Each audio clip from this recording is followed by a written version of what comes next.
மணி மணி மணி பணம் இருந்தால்தான் நம்மளோட பெரும்பாலான பிரச்சனைகளை சால்வ் பண்ண முடியும் அப்படி நம்ம நினைக்கிறோம். பணம் முக்கியம் இல்லை, சிந்தனை தான் முக்கியம். நம்ம எப்படி யோசிக்கிறோம், எந்த அளவுக்கு வித்தியாசமாக சிந்திக்கிறோம் அப்படின்றது தான் முக்கியம். நல்ல சிந்தனைகள் இருக்கு, வித்தியாசமாக யோசிக்கிறீங்க அப்படின்னா உங்களால் நிறைய பணத்தை சம்பாதிக்க முடியும், நிறைய பணத்தை மிச்சப்படுத்தவும் முடியும். பெரிய பெரிய நிறுவனங்கள் அதிக பணத்தை செலவழித்து தங்களோட நிறுவனத்தை அடுத்த கட்டத்துக்கு கொண்டு போகல, தங்களுடைய வித்தியாசமான சிந்தனைகள் மூலமாக தான் கொண்டு போனாங்க. அந்த மாதிரி சில நிறுவனங்களுடைய வித்தியாசமான சிந்தனைகளை நான் இப்போ உங்களோட பகிர்ந்துக்க விரும்புகிறேன்.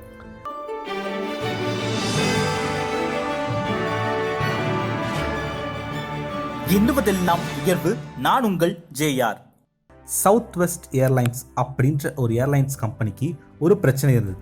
அவங்க ஒவ்வொரு முறையும் பயணிகள் கிட்ட உங்களுடைய பயணம் எப்படி இருந்தது அப்படின்னு ஃபீட்பேக் கேட்பாங்க. அதில் பெரும்பாலான பயணிகள் ரொம்ப சூப்பராக இருந்தது அப்படின்னு தான் சொல்லுவாங்க. ஆனால் ஒரு பிரச்சனை இருக்குது, எங்களோட லக்கேஜ்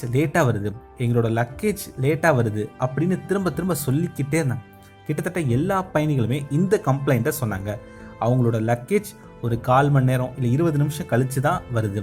அதனால் சவுத் வெஸ்ட் ஏர்லைன்ஸ் நிறுவனம்னாலே லக்கேஜை லேட்டாக தான் கொடுப்பாங்க அப்படின்னு நிறைய பேருக்கு பதிவாயிடுச்சு. இதனாலேயே சில பேர் இந்த ஏர்லைன்ஸில் டிக்கெட் புக் பண்ணாமல் இருந்தாங்களாம். சரி, பயணிகளுக்கு எப்படி சீக்கிரமாக லக்கேஜை கொண்டு போய் கொடுக்கறது அப்படின்னு அந்த நிறுவனம் யோசிச்சாங்க. கன்வேயர் பெல்ட்டோட வேகத்தை அதிகரிப்போமா, அதுக்கு நிறைய செலவாகும். சரி, இந்த மாதிரி லக்கேஜை கொண்டு வரக்கூடிய மனிதர்களுடைய மேன் பவர் அதிகரிப்போமா, 5 பேர் வேலை பார்க்குற இடத்துல 10 பேரை மாற்றுவோமா அப்படின்லாம் யோசிச்சாங்க. ஆனால் அதுக்குமே பயங்கரமாக செலவாகும். இன்னும் நிறைய ஐடியாக்கள் வந்தது. ஆனால் அது எல்லாத்துக்குமே கொஞ்சம் செலவு பண்ணணும் அப்படின்ற மாதிரி இருந்தது. செலவே பண்ணாமல் இந்த பிரச்சனை எப்படி சால்வ் பண்ணுறதுன்னு யோசிச்சாங்க. அப்போ தான் ஒருத்தர் ஒரு ஐடியா சொல்கிறாரு, நம்மளால் பயணிகளோட லக்கேஜை வேகமாக கொண்டு வர முடியாது, ஆனால் பயணிகளை தாமதப்படுத்த முடியும் அப்படின்னு சொல்கிறார். அதாவது இதுக்கு முன்னாடி எப்படி இருந்ததுன்னா, சவுத் வெஸ்ட் ஏர்லைன்ஸோட விமானங்கள் விமான நிலையத்துக்கு ரொம்ப பக்கத்தில் கொண்டு வந்து நிப்பாட்டிடுவாங்களாம். அதனால் பயணிகள் டக்குன்னு அந்த ரன்வேலேருந்து வெளியே வந்துடுவாங்க, லக்கேஜ் வர தாமதமாகுது. அப்படி இல்லாமல் விமானத்தை ரன்வேலேருந்து கொஞ்சம் தள்ளி நிப்பாட்டுவோம், பயணிகள் இறங்கி வர கொஞ்சம் நேரம் ஆகட்டும், பயணிகள் இறங்கி வரக்கூடிய அந்த வழியில் சில கடைகளை கூட வைப்போம், அவங்க கவனத்தை கவர்ற மாதிரி, இல்லை குழந்தைகள் விளையாடுற மாதிரி ஏதாவது பண்ணுவோம், இல்லை கேக்ஸு, பலூன்ஸு, சாக்லேட்டு இந்த மாதிரி ஏதாவது வர்ற வழியில் அவங்களுக்கு கொடுப்போம். அதெல்லாம் கொஞ்சம் அவங்க சாப்பிட்டுட்டு இதெல்லாம் பார்த்துட்டு கூட வருவாங்க, கொஞ்சம் லேட் ஆகும். இதன் மூலம் விமானத்திலிருந்து லக்கேஜ் எடுக்க வர்ற இடத்துக்கு அவங்க வர்றதுக்குள்ள நாம் அவங்க லக்கேஜை கொண்டு வந்துடலாம் அப்படின்னு ஒருத்தர் சொல்கிறார். பரவாயில்லையே, இது நல்ல ஐடியாவாக இருக்கே அப்படின்னு இதை ஃபாலோ பண்ணாங்க. அதன் பிறகு எந்த பயணியுமே எங்களுக்கு லக்கேஜ் தாமதமாக வருது அப்படின்னு சொல்லவே இல்லை. பைசா செலவில்லாமல் இந்த கம்ப்ளைண்ட்டை சால்வ் பண்ணாங்க. லக்கேஜை வேகமாக கொண்டு வர முடியாது, ஆனால் பயணிகளை தாமதப்படுத்த முடியும். சைனாவில் இதே மாதிரி ஒரு நிறுவனத்திற்கு ஒரு பிரச்சனை வந்தது. அந்த நிறுவனத்திற்கு மொத்தம் 80 மாடி 100 மாடி கட்டிடங்கள்லாம் இருக்கும்ல, அந்த மாதிரி ஒரு கட்டிடத்தில் அவங்க இருந்தாங்க. அங்கே லிஃப்ட் வந்து ரொம்ப ரொம்ப தாமதமாக தான் வரும். யோசிச்சு பாருங்கள், ஒரு 5 மாடி 10 மாடி இருக்கிற கட்டிடங்கள்லேயே லிஃப்ட் மெதுவாக தான் போயிட்டு வரும்.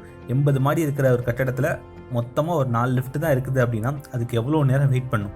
அந்த லிஃப்ட்டில் போயிட்டுருக்கவங்களும் ரொம்ப நேரம் வெயிட் பண்ணணும், அந்த லிஃப்ட்டுக்காக வெயிட் பண்ணுறவங்களும் ரொம்ப நேரம் வெயிட் பண்ணுற மாதிரி இருக்குதா.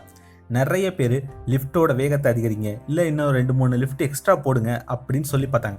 ஆனால் இதுக்கெல்லாம் நிறைய செலவாகும் அப்படின்றதால அவங்க என்ன பண்ணாங்க அப்படின்னா, லிஃப்ட்டுக்குள்ளேயும் லிஃப்ட்டுக்காக வெயிட் பண்ணுற இடத்துலையும் பெரிய கண்ணாடியை செஞ்சு வச்சாங்களாம். அப்போ மக்கள் தங்களுடைய அழகை கண்ணாடியில் ரசிச்சுக்கிட்டே அந்த லிஃப்ட்டில் போக ஆரம்பித்தாங்க, இல்லை அந்த லிஃப்ட்டுக்காக வெயிட் பண்ண ஆரம்பித்தாங்க. அப்புறம் லிஃப்ட் மெதுவாக போனாலும் யாரும் இது ஸ்லோவாக போகுது, இன்னும் எக்ஸ்ட்ரா லிஃப்ட்டு போடுங்க அப்படின்லாம் சொல்லவே இல்லை. லிஃப்ட்டுகளை அதிகரிக்காமல், லிஃப்ட்டோட வேகத்தெல்லாம் அதிகரிக்காமல் வெறும் கண்ணாடி வைக்கிற செலவு மட்டும் செலவழித்து அந்த பிரச்சனையை சால்வ் பண்ணிட்டாங்க. இதை விட இன்னொரு இன்ட்ரெஸ்டிங்கான விஷயம் சொல்கிறேன் பாருங்கள். நாசா அடிக்கடி விண்வெளி வீரர்களை விண்வெளிக்கு அனுப்புவாங்க. ஆனால் அதற்கு முன்னாடி அவங்களுக்கு நிறைய பயிற்சி கொடுப்பாங்க. இந்த மாதிரி ஈர்ப்பு விசை இல்லாத இடத்தை உருவாக்கி அந்த இடத்துல பயிற்சி கொடுப்பாங்க. அதாவது கிராவிட்டியே இல்லாத இடத்துல அந்த மாதிரி ஒரு பெரிய ஹால் மாதிரி இருக்கும், அந்த இடத்துல பயிற்சி கொடுப்பாங்க. அந்த பயிற்சி எடுக்கிறதுக்கு நிறைய ஸ்டூடெண்ட்ஸ் எல்லாம் வருவாங்க. அங்கே ஒரு விண்வெளி எப்படி இருக்குமோ அதே மாதிரி தான் இருக்கும், ஈர்ப்பு விசையெல்லாம் இருக்காது. அந்த ட்ரைனிங் எடுக்க போகிற ஸ்டூடெண்ட்ஸ் எல்லாம் பறந்துக்கிட்டே தான் இருப்பாங்க, ஏன்னா அங்கே ஈர்ப்பு விசை இருக்காதுல்ல. அங்கே சில நாட்கள் ட்ரைனிங் எடுக்கிற மாதிரி இருக்கும். அப்போ ட்ரைனிங் எடுக்க போகிறதுக்கு முன்னாடி அந்த விண்வெளி வீரர்கள்கிட்ட சிறுநீர் பைகளையும் கொடுப்பாங்க. சிறுநீர் வந்தது அப்படின்னா டாய்லெட்டுக்கெலாம் போக முடியாது, அந்த பைக்குள்ளே விட்டு தான் சிறுநீர் இருக்கணும். ஒவ்வொருத்தருடைய அந்த சிறுநீர் போகிற இடத்துக்கு தகுந்த மாதிரி ஒவ்வொரு சைஸ் இருக்கும். ஸ்மாலு, மீடியம், லார்ஜ் அப்படின்னு. நம்மளோட சைஸ் என்னவோ அந்த சைஸில் தான் அந்த சிறுநீர் பையை நம்ம வாங்கணும். பெரிய சைஸை வாங்கிட்டோம் அப்படின்னா அந்த சிறுநீர் பையிலேருந்து அது வெளியே சிறுநீர்லாம் சிந்தி ஒரு மாதிரி ஆகிடும். அதனால் கரெக்டான சைஸை வாங்குங்க அப்படின்னு சொல்லுவாங்க. இருந்தாலும் அங்கே போயிட்டு எனக்கு ஸ்மால் சிறுநீர் பை கொடுங்க அப்படின்னு சொன்னால் மற்றவங்க நம்மளை தப்பாக நினைப்பாங்களோ, நம்மளுக்கு சின்னது நினைப்பாங்களோ அப்படின்னு சொல்லிட்டு எப்போ பார்த்தாலும் எனக்கு லார்ஜ் கொடுங்க அப்படின்னு அதை வாங்கிட்டு போயிடுவாங்களாம். நாம் ஸ்மால் சிறுநீர் பையை வாங்கினா நம்மளோட சின்னது அப்படின்னு மற்றவங்க அசிங்கமாக நினைப்பாங்க அப்படின்னு எல்லாருமே லார்ஜ் வாங்கிக்கிட்டு இருந்தாங்களாம். ஆனால் அதனால் அந்த சிறுநீர் பை சரியாக செட் ஆகாமல் சிறுநீர் சிந்திட்டு இருந்தது. இந்த பிரச்சனை எப்படி சரி பண்ணுறதுன்னு யோசித்தாங்க. இனிமேல் ஸ்மால், மீடியம், லார்ஜ் அப்படின்னு இல்லாமல் லார்ஜ், எக்ஸ்ட்ரா லார்ஜ், ஹூஜ் அப்படின்னு பையோட அளவுகளை மாற்றினாங்களாம். இப்போது தயக்கம் இல்லாமல் ஆமாம்மா என்னோடது லார்ஜ் அப்படின்னு நிறைய பேர் அந்த லார்ஜ் பையை எடுத்துக்கிட்டாங்களாம்.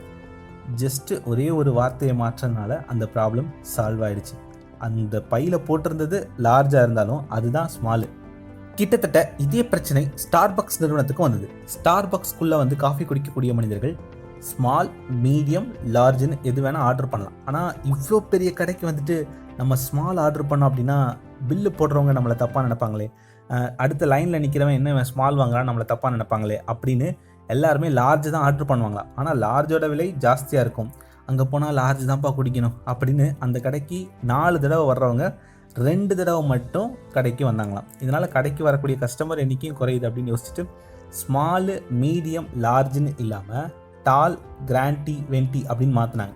இப்போது அதே சைஸ் தான், ஆனால் ஸ்மாலு, மீடியம், லார்ஜ் அப்படின்னு இல்லாமல் டாலு, கிராண்டி, வெண்டி அப்படின்ட்டு இருக்கிறதுனால ஓகே எல்லாருமே டால் நான் ஆர்டர் பண்ணுறேன் அப்படின்னு டால் ஆர்டர் பண்ணாங்க. நமக்கு டால் ஆர்டர் பண்ணுறோன்ற ஒரு மரியாதையும் நமக்கு வருது. கூச்சப்படாமல் நிறைய பேர் ஆர்டர் பண்ணாங்களாம்.